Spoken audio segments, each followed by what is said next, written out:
हम चलते हैं प्रोफेसर अरुण कुमार जी के पास। अरुण कुमार जी, आप कैसे देखते हैं ये जो आंकड़े हमारी सरकार देती है? अब अगर सरकारी आंकड़ों पर भी भरोसा न किया जाए तो क्या किया जाए? लेकिन अक्सर हम देखते हैं कि इतना फर्जीवाड़ा है यहाँ पर और इतना मैनिपुलेशन है कि उस पर अगर विश्वास किया भी जाए तो कैसे किया जाए, और अगर न करे तो फिर एकांत में आंकड़ा लाया जाए। अरुण जी। तो ऐसा है कि अभी उपाध्याय जी ने बताया कि हमारी जो डेफिनेशन है, जो परिभाषा है रोजगार की ना, उस पर निर्भर करता है कि हम क्या काउंट कर रहे हैं, क्या काउंट नहीं कर रहे हैं। तो जो आईएलओ की परिभाषा है कि 15 से 64 साल के उम्र के जो लोग हैं वो काम माने जाते हैं कि वो काम कर सकते हैं, काम करते हैं, उनको लेबर फोर्स में गिना जाता है। पर हमारी सरकार वो 15 से 59 साल का गिनती है। और फिर जो आईएलओ है वो कहता है कि अगर आपको तनख्वाह नहीं मिल रही है तो आपको हम उसमें काउंट नहीं करेंगे लेबर फोर्स में। जबकि सरकार कह रही है कि आप अगर मुफ्त में भी घर में काम कर रहे हैं तो आपको हम लेबर फोर्स में काउंट कर लेंगे।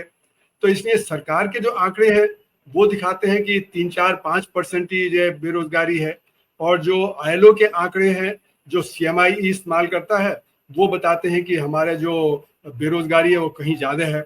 तो हम लोगों ने एक रिपोर्ट तैयार की थी अक्टूबर 2022 में, जिसमें हमने कहा था कि 4 तरह की बेरोजगारी होती है। एक तो वो लोग जो काम ढूंढ रहे हैं जिनको काम नहीं मिल रहा, तो उनको तो अनएम्प्लॉयड बोलते हैं। एक वो है जो अगर बाजार में 10 घंटे 12 घंटे खड़े रहते हैं, उनको 2-3 घंटे का काम मिलता है सिर्फ, तो वो अंडर एम्प्लॉयड है। और तीसरे वो है जो खेत पे जाते हैं या दुकान पे जाते हैं, वहां बैठते हैं लेकिन वहां पे काम नहीं होता, तो उनको डिस्गाइज्ड अनएम्प्लॉयड बोलते हैं। और चौथे वो है जो बिल्कुल ही जिन्होंने काम ढूंढना बंद कर दिया, यानी कि 15 से 64 साल की उम्र के हैं लेकिन वो काम ढूंढना बंद कर दिया क्योंकि अब उनको काम नहीं मिल रहा। तो उसमें नौजवान बहुत हैं, 15 से 29 साल के, और महिलाएं हैं। तो महिलाओं का जो लेबर फोर्स में पार्टिसिपेशन है वो बहुत कम है क्योंकि वो लेबर फोर्स से बाहर हैं।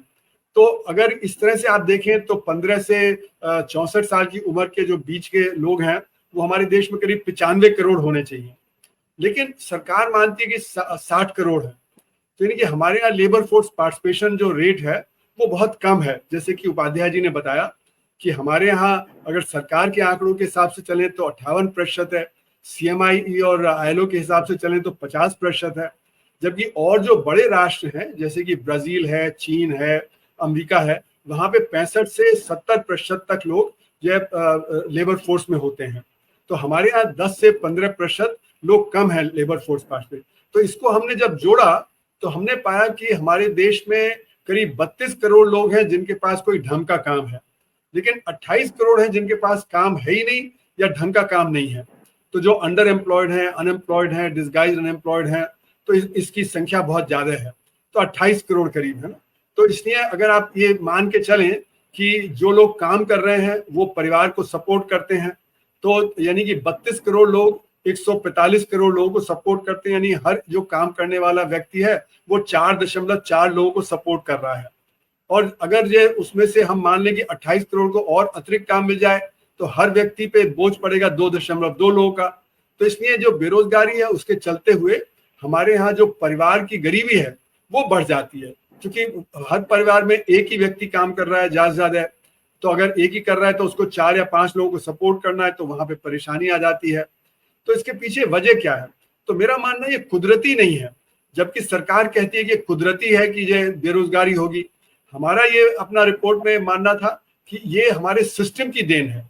हमारा सिस्टम मतलब किस प्रकार से इन्वेस्टमेंट हो रहा है, सरकार कहाँ इन्वेस्ट कर रही है, प्राइवेट सेक्टर कहाँ इन्वेस्ट कर रहा है।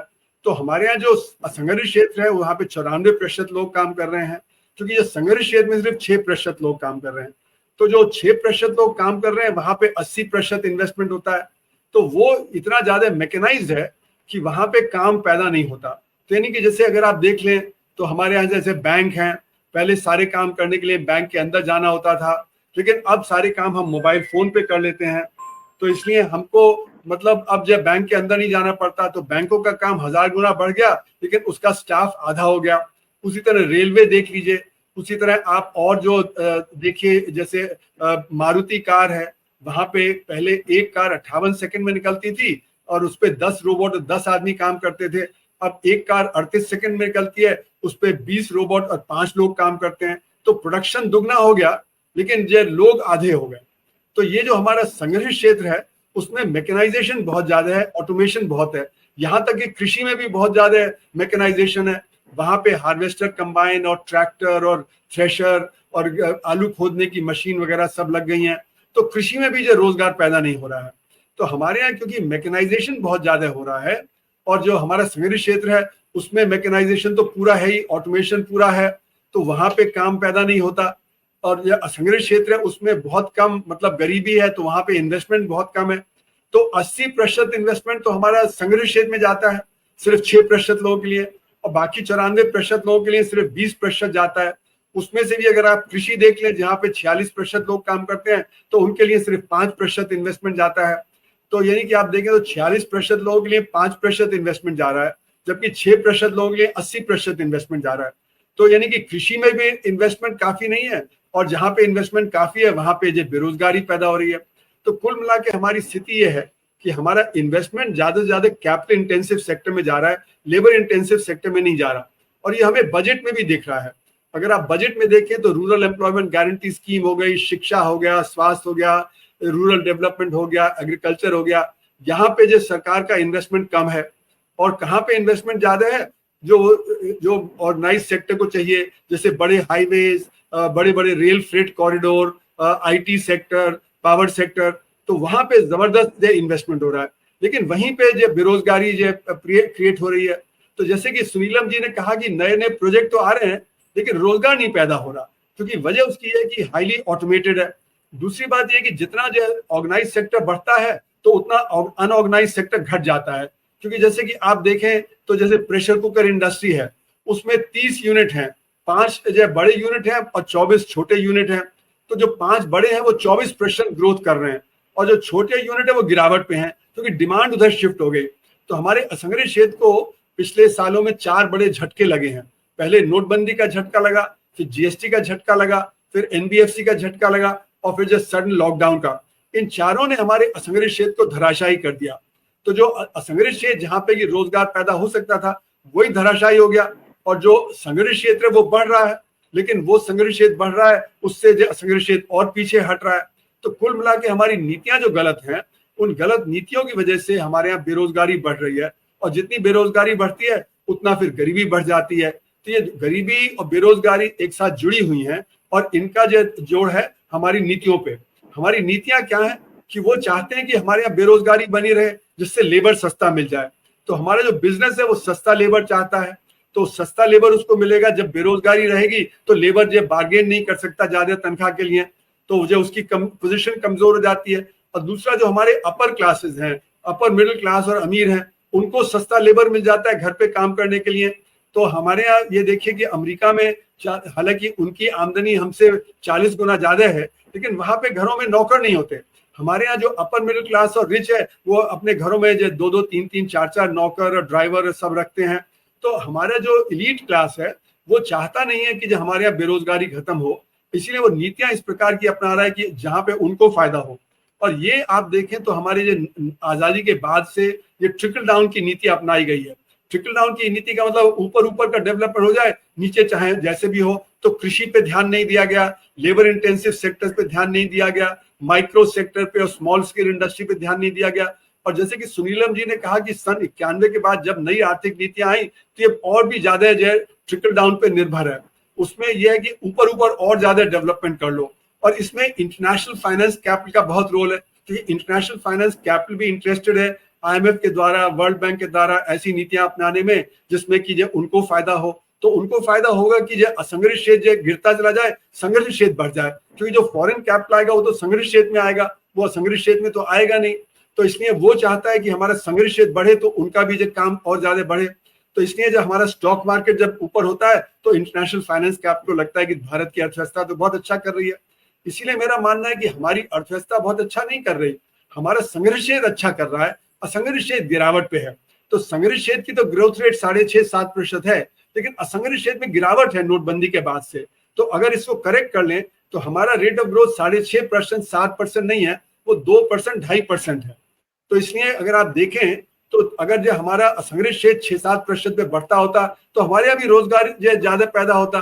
क्योंकि उसमें गिरावट है, इसलिए जो है हमारे यहाँ जो बेरोजगारी है वो बढ़ गई है। तो जितनी गिरावट असंगठित क्षेत्र में होगी उतनी ज्यादा बेरोजगारी बढ़ती चली जाएगी।